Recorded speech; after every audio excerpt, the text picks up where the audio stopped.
Someone had come in, I'm assuming it's whoever unplugged the camera, and seen that the camera was unplugged and did not want to be seen, and they took their hand and they shoved it up into the ceiling.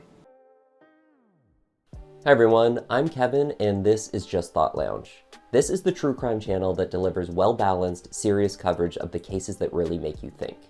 Our attention was drawn to the case today from a channel member. It takes us to Raleigh, North Carolina in 2006, where 29-year-old young mother and accountant Michelle Young lived in a beautiful home with her husband of 3 years, Jason, and their 2-year-old daughter, Cassidy. Despite a marriage on the rocks, Michelle is 4.5 months pregnant with their second child and optimistic that better days lie ahead. But that was not the case. When Michelle is found dead after a severe beating in her home while her husband is away for business, suspicions are directed towards Jason almost immediately, and his refusal to assist investigators in seeking his wife's killer raises even more red flags. But he was out of state during the time that Michelle was killed. Or was he? Let's take a look.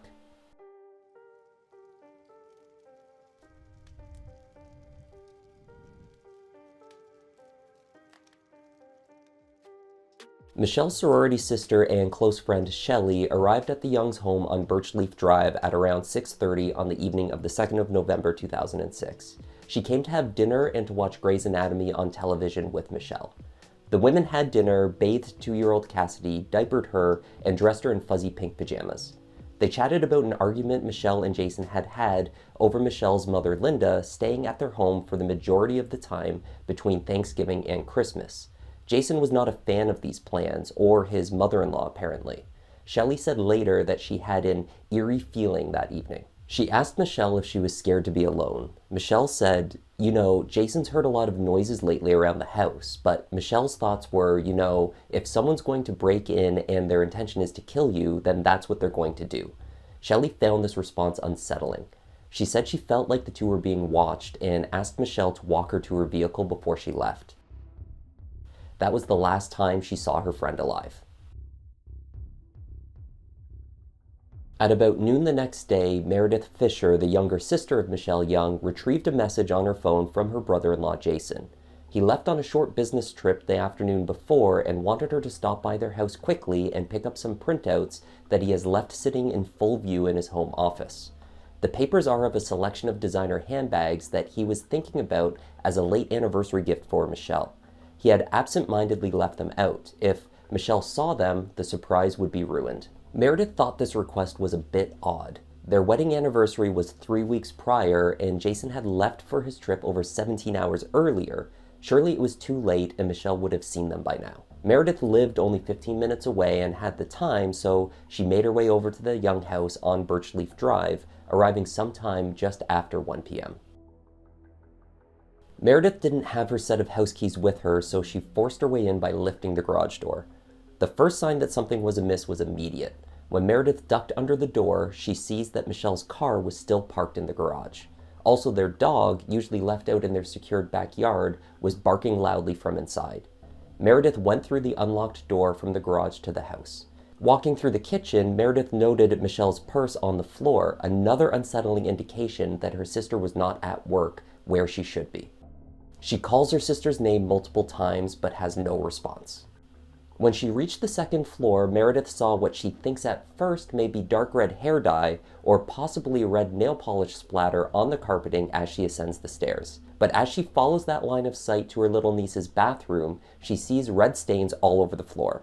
These are tiny footprints marking up the bathroom floor and parts of the surrounding carpet. Then she makes her way into the master bedroom where the scene was much worse.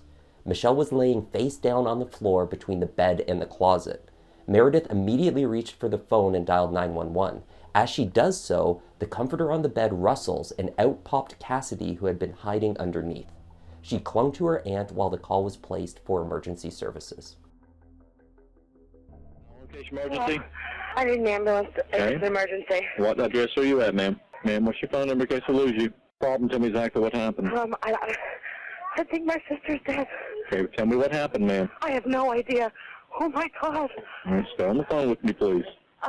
What's your name? Meredith Fisher. Meredith. And this is a Young address. Oh my God. Meredith, listen to me, please. Yeah. Are you with the patient now? Yes, I'm her daughter. And Okay. she's How old is the conscious, patient? and there's blood everywhere. She's 28, 29. 28. Should I try to move her? Listen to me, ma'am. Yeah, I'm going sir. to tell you what to do, but Okay. you need to calm down so we can help her. You said there's blood everywhere? Yes. All right. Is she conscious? No, I don't think so. Should I try to help her? Listen to me, ma'am. I'm listening. Is she breathing? I don't think so. Have you checked? Michelle, she's cold. Okay. Listen to me. Did you see what happened? I don't know. Cassidy, come here, sweetie. I'm here with her daughter. Okay. There's like blood footprints all over the house. Okay, Of listen my to daughter, me. like her daughter's little footprints. Okay, listen to me. What's your first name? Meredith? All right, Meredith. Yes, sir. Did you see what happened? I just came here on a fluke. I usually, don't come here during the day. Okay. She shouldn't be home. She should be at work. Like, Okay, listen to me. yes, sir. Hey, did you know what happened to Mommy?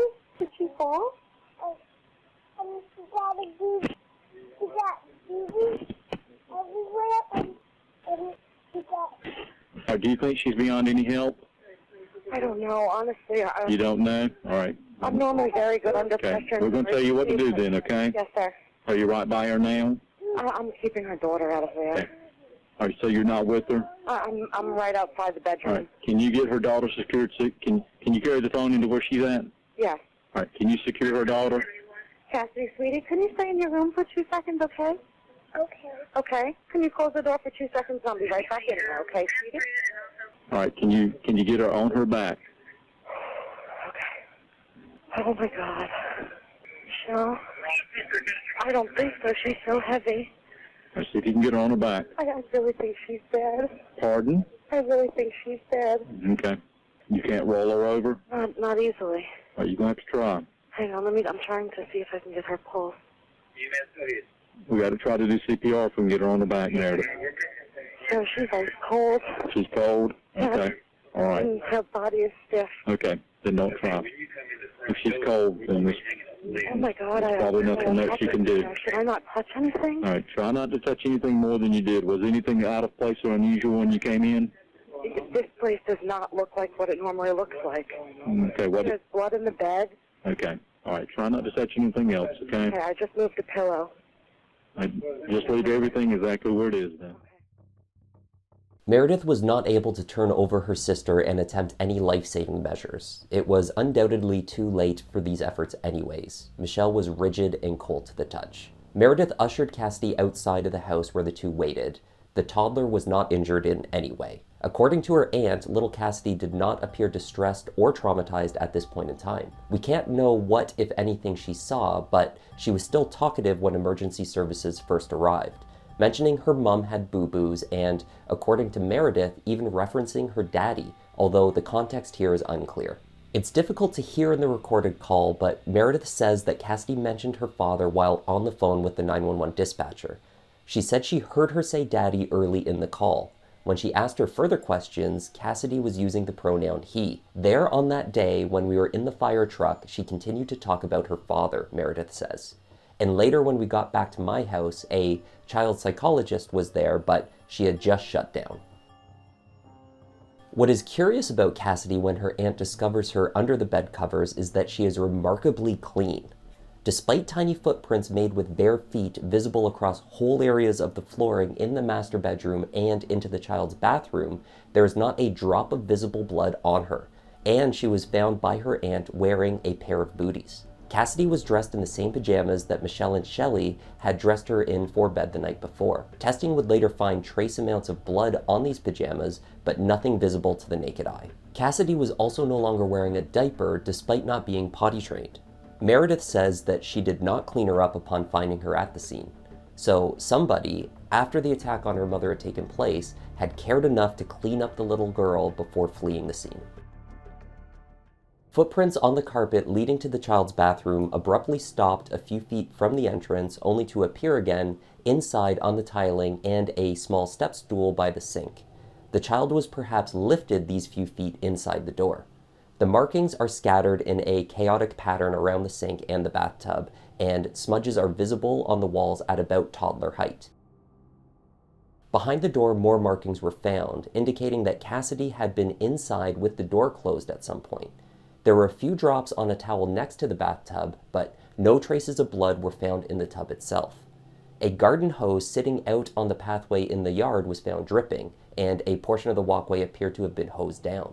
However, no traces of blood were found on the hose, on the walkway, or on the ground nearby. Despite the messy nature of the scene, it appeared isolated to the second floor of the house where the master bedroom was located. Walking through the downstairs and the kitchen, there is no sign of distress. A sonogram of the young's expected son is posted on the side of the fridge. There was no sign of forced entry. There were only 2 small droplets of blood found elsewhere in the home, which were on the doorknob that leads to the garage, and these were determined to be Michelle's. No other person's blood was detected anywhere near the scene. The young mother's autopsy revealed that she died of blunt force trauma inflicted with an unidentified heavy, likely rounded object. She was hit at least 30 times. It was a violent and brutal attack. There were many signs that Michelle did everything she could to fight back. The property and the surrounding neighborhood were searched for a weapon, but none was found. The medical examiner did not offer an opinion on the time of death, which would become a critical factor in the investigation. There was a blood trail from the bed to where Michelle lay on the floor next to the open closet. There was also blood on the linens, which suggested that she was attacked while sleeping in bed. However, she was found fully clothed in sweatpants and a hooded sweatshirt. There was 1 sock laying near to her on the bedroom floor, and her treadmill was turned on, though it was not running. If Michelle had already risen from bed for a morning workout at the time of the attack, it likely occurred closer to 5 or 6 a.m. than, say, 3 or 4 a.m. Although the blood testing revealed little, the scene offered other clues. In Michelle's left hand, the medical examiner retrieved a single strand of hair. A small clump of hair was also found under Michelle's body, which testing revealed was from the same person. A jewelry box in the master bedroom had 2 drawers removed, and DNA testing showed 4 markers that did not include either Michelle or her husband Jason's DNA. Meredith said that Michelle didn't really have a lot of fancy jewelry except for her wedding and engagement rings, and she never took those off. Both rings were missing from her body when she was found and were not recovered, though the missing items seem to have been a contradictory piece of this puzzle.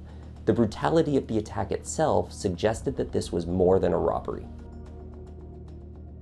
Blood splatter on the door of Jason's closet next to where Michelle lay indicated that it was closed when the attack occurred.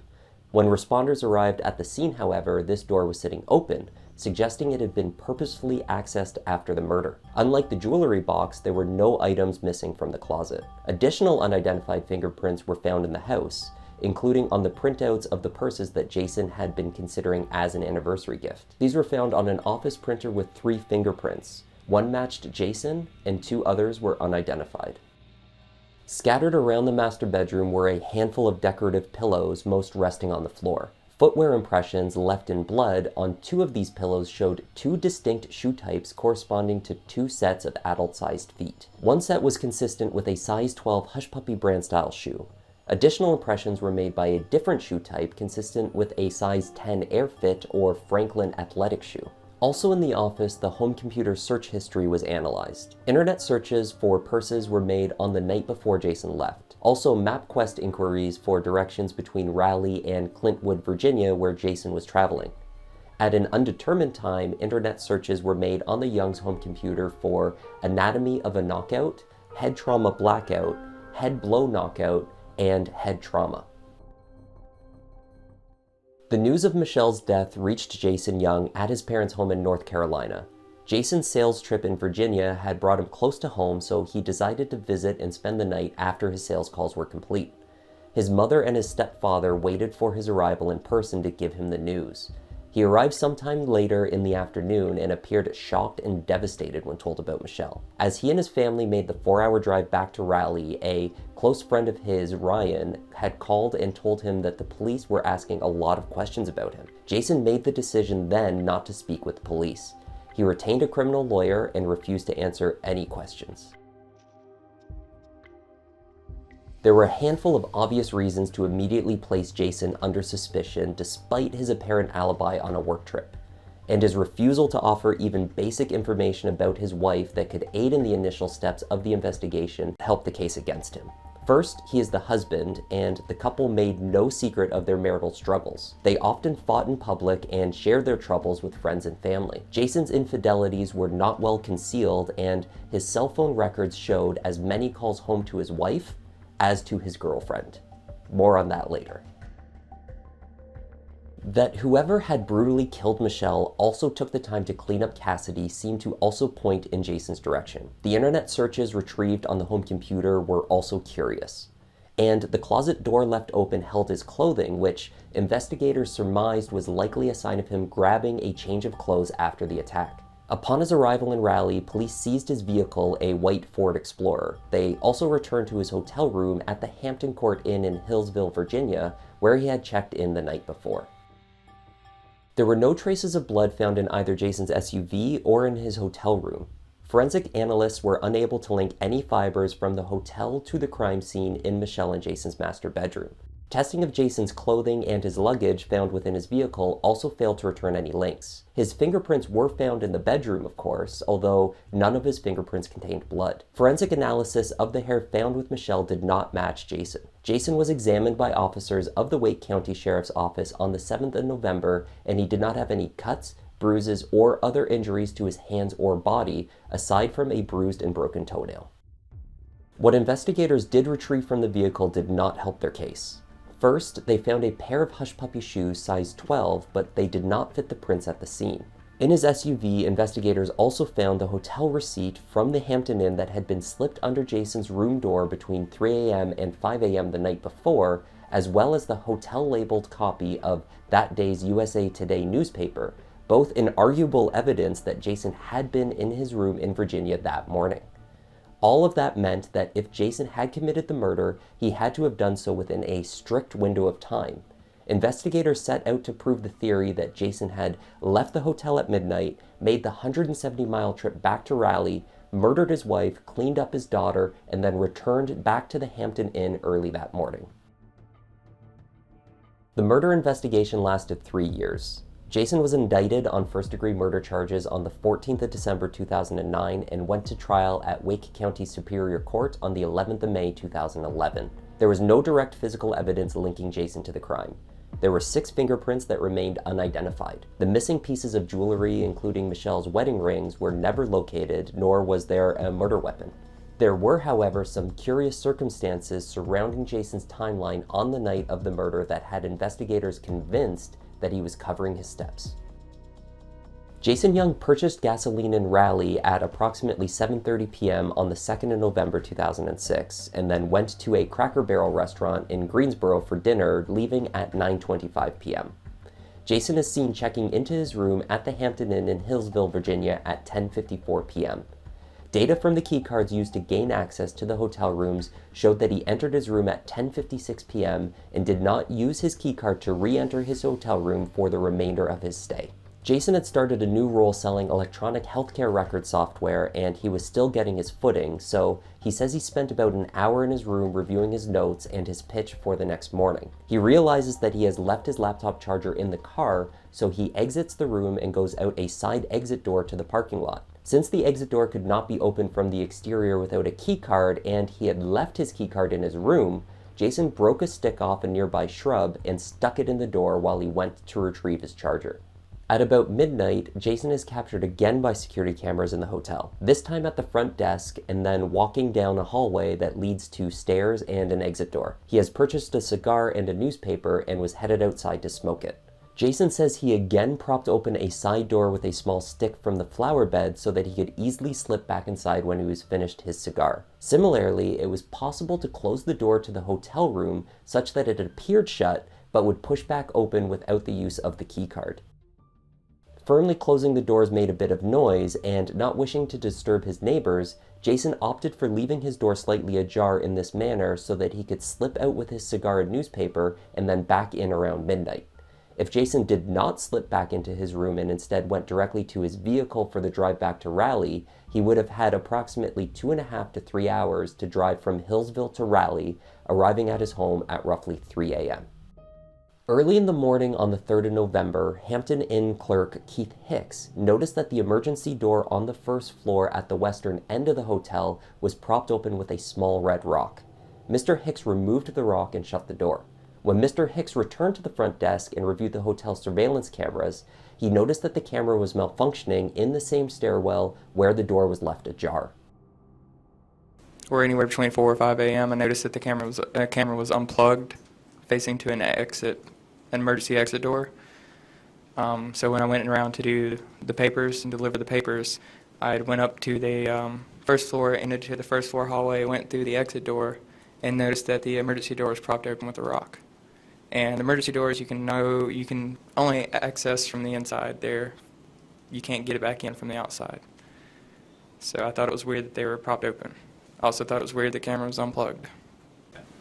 What did you do then when you noticed this rock in the as you said, this was the emergency exit door? Yeah, I just kicked the door back. I kicked the rock out so the door was shut.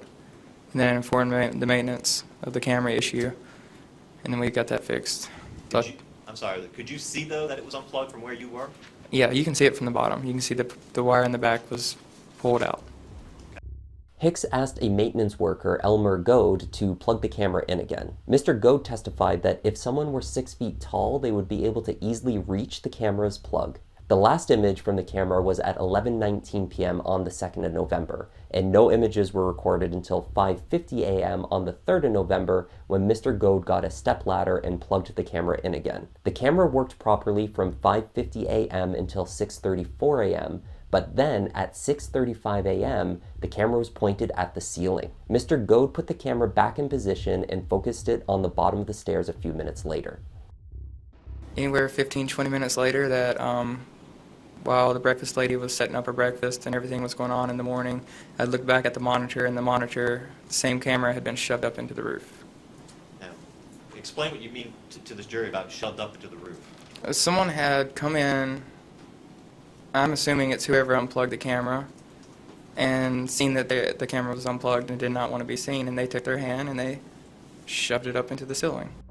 The hotel said the camera was never unplugged previously, and that the only other time that the camera was tampered with was several years prior when some guests snuck in and out of the exit door. The camera issues at the Hampton Inn meant, if nothing else, that Jason could have slipped out and back into the hotel unnoticed. There was not, however, anything linking him to the camera tampering. Jason was not shown on any of the images before the camera went offline, for example. There was a single fingerprint pulled from the affected camera, but it also did not match Jason's. 3 women from Jason's love life took the stand at his trial. His former fiancée testified that he had forcibly removed her engagement ring from her finger. She said she was left shocked and bruised from the incident. Said something to the effect of, well, if I'm going to make such a terrible husband, then give me back my ring. And it went on for probably about 20 minutes. He cut my finger getting the ring off. Once I told my parents what he'd done to me, there was no way they would ever let me follow through on the wedding. So I told them, and then molded over for a couple days, and then I sent Jason an email and called off the wedding. It just blew my mind that he didn't care. No remorse whatsoever. The jury also heard from 2 women with whom Jason had cheated on Michelle during their 3-year marriage. Carol Sowerby, a family friend, regretfully recounted a night spent with Jason Young when Michelle had been out of town. Perhaps the most damning evidence came from Michelle Money, a former sorority sister of Michelle's who was having problems in her own marriage. She and Jason had begun communicating regularly in September of 2006. In October of that year, over the week of Michelle and Jason's 3rd wedding anniversary, Jason spent a week with Michelle Money at her home in Florida. Around this time, he also admitted to a friend that he believed he was in love with her. You actually engaged in an affair with the defendant? Yes, ma'am. In addition to his infidelities, the prosecution was able to paint Jason as a less-than-loving father. When Meredith testified, she explained that for years she and the rest of Michelle's family had fought a legal battle with Jason over access to Cassidy. But as negotiations were reaching their conclusion, Jason made a surprising decision. Any attempts to talk to Cassidy on the phone, schedule a visit, cards that we sent, gifts that we sent were returned to sender, completely cut off. I thought we were about to reach an agreement for a visitation schedule, which is about a weekend every month and then about a week over the summer. and we had agreed upon what weekends those would be for the schedule kind of throughout the year. And my attorney called us into the office to sit and review kind of the final copy. And everything was as we agreed upon, you know, January this weekend, February this weekend, and then come August 1st, that primary custody would be transferred to me. She would start school in Wake County. She would live with me on a full-time basis, and he would kind of be in every other weekend schedule to visit her. And so in terms of this custody situation, did that come as a surprise to you? Very much so. In addition to receiving full custody of Cassidy, Michelle's family also filed a successful civil suit against Jason for Michelle's death. The standard for these suits is far lower than that of reasonable doubt in a criminal court. Jason did not fight the civil suit, which resulted in a default judgment against him. The amount of damages announced at that time was $15 million. When the time came for the defense to present its evidence, they aimed first to cast doubt on the prosecution's timeline, which placed Jason back at his home in Raleigh by about 3 a.m. A neighbor of the Youngs, Cindy Beaver, testified that she saw a light-colored SUV or similar type of larger vehicle exiting the Youngs' driveway at about 5:20 a.m. on the night of the murder. The car was coming out of the driveway, facing forward. It wasn't like somebody was backing into the street. It was as if they were going to pull out face forward. And this was at 5108 Birchley? Yes, About what time of morning was this? That was probably around 5:20 or so, 5:25, something like that. There's a little bit of a curve before you straighten back up again. And my bright lights hit the car. And there was two people in the car, a driver and a passenger. The passenger I assumed was a woman. I don't know. When my bright lights hit the passenger, that person quickly jerked their head away. It was, very obvious. And my first concern was, oh gosh, I've just blinded this person. What type of car? Can you describe that? Well, to me, it reminded me of a soccer mom car. It was not a station wagon. It wasn't a sedan. It was one of those vehicles like you carry kids around in or something. Okay. I'm not good at cars either. I'm sorry. Okay. Okay. What about the driver? Did you see anything? Yes, as I went on by, I was embarrassed about what had happened. So I purposely looked over to the end of the driveway where they are. I didn't know whether I should apologize or wave or say something, good morning, or whatever, or what I might be met with either. But I looked, and there the driver was a white male, and I remember very vividly had his hands on the steering wheel like this. If the vehicle that Cindy spotted on Birchleaf Drive at the Young house at 5:20 a.m. was connected to the murder, it would have been impossible for the white man she spotted inside to have been Jason Young. By 5:20 a.m., he would have had to have been back en route to the Hampton Inn in Virginia. The defense also called a newspaper delivery person that testified they drove past the Young house at 3:50 a.m. that morning and saw nothing. We know that Jason retrieved his checkout receipt from the hotel that had been slipped under his door in the early morning. Although the camera failed to show when he actually left, his cell phone records show a call to his mother at 7:40 a.m. using a cell tower in Whiteville, Virginia, on his way to his meeting. A key piece of the prosecution's puzzle was placing Jason on the roads in between the hours of midnight and 6:30 a.m. And they had this missing piece, they said, when the gas attendant who worked at the Four Brothers BP station took the stand. Gracie Calhoun had been monitoring the gas pumps at Four Brothers, located in King, North Carolina that night, which is located at an exit along the direct route between Raleigh and Hillsville. Gracie testified that a man driving a white SUV pulled up to the farthest pump at approximately 5 to 5:30 a.m. and made repeated efforts to pump gas. After the man entered the store and cursed her because the pumps were not operational, Ms. Calhoun told the customer that at that time of day, customers must provide money or identification before the gasoline pumps would be activated. At that point, the man, who Ms. Calhoun identified from a photograph presented to her as Jason Young, threw $20 in cash at her and returned to the pump, pumped $15 worth of gasoline into his vehicle before driving off without collecting his change. To dispute Gracie's eyewitness testimony, Jason's defense team did the math. They tracked all of the gas receipts from the days prior to the murder and the night of the 3rd of November to determine how many miles per gallon is an average for Jason's Ford Explorer. They start with the full tank on the day before, which is an undisputed fact, and then track the distance he drove from his home in Raleigh to Greensboro for dinner, then on to the Hampton Inn in Hillsville, and up to the sales call at Dickinson Community Hospital the next morning. Then they add up the trip that the prosecution claims he made, including the $15 of gasoline purchased at the Four Brothers BP at 5 a.m. In the first scenario, the mileage aligns exactly, but in the second, the math just doesn't add up, they say. This is Jason's first tank of gas.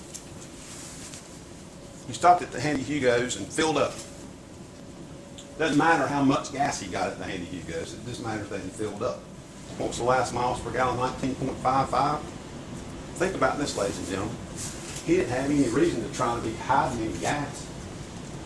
He didn't have any reason to pay for any gas that day with cash or stop at some strange place. He's not trying to hide where he is on this day. And look what that adds up to.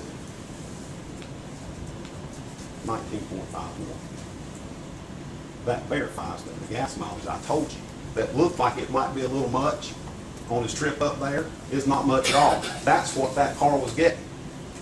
It was getting 19.5 miles to the gallon. And think about this, if you're trying to hide yourself, you really don't want to run out of gas. You're not going to stretch it as far as you can.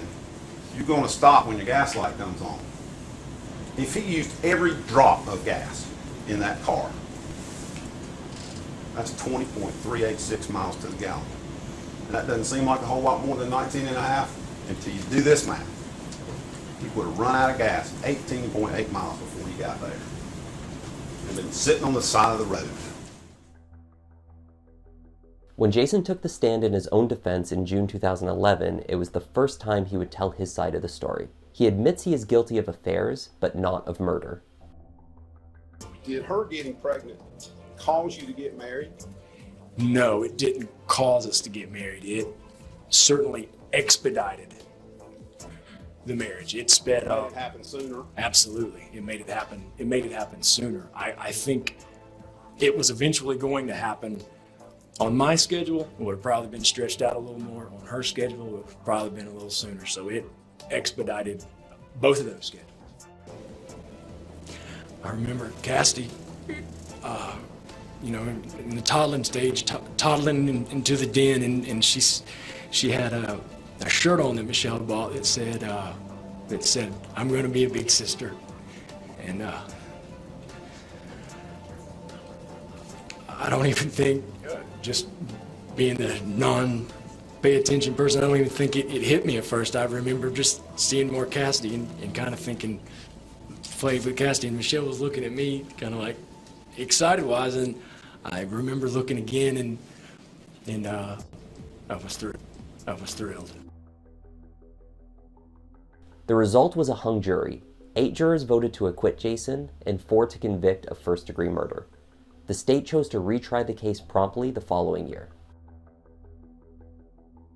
In the retrial, the judge allowed evidence relating to the result of the civil case from a few years prior. The same judge that oversaw that civil case also sat for the criminal retrial in 2012. This judge had submitted an opinion in the civil case that Jason was the slayer, a term used in civil law to judge Jason as the murderer of his wife. The jury heard this testimony. There is an alleged paragraph 6, again reading verbatim from the record.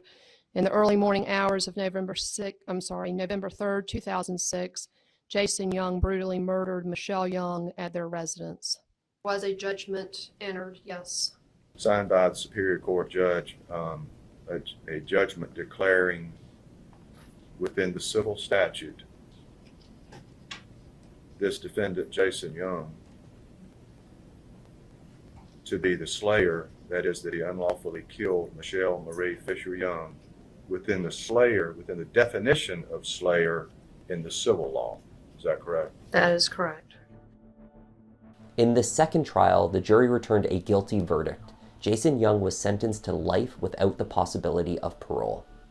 When you thought, oh, it's all coming together, When Jason had to go give his NSO, the non-testimonial order, and had to go down to the Wake County Sheriff's Department, and they took photos of his body, and he didn't have a scratch, a bruise, nothing on him, it was going to be really hard for me to find him guilty.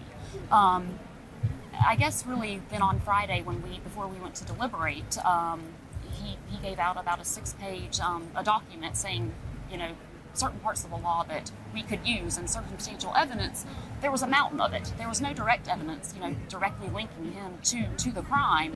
You know, we went through the timeline, the gas mileage, and it all worked out whether it was him or not. Do you think that he had unplugged the camera? Yes. Have and probably had help. Probably did have help. That's what we had surmised. An appeal was filed by Jason's defense team after the conviction, arguing that the judgment from the civil case and the arrangement for custody of little Cassidy should never have been admitted at the second trial.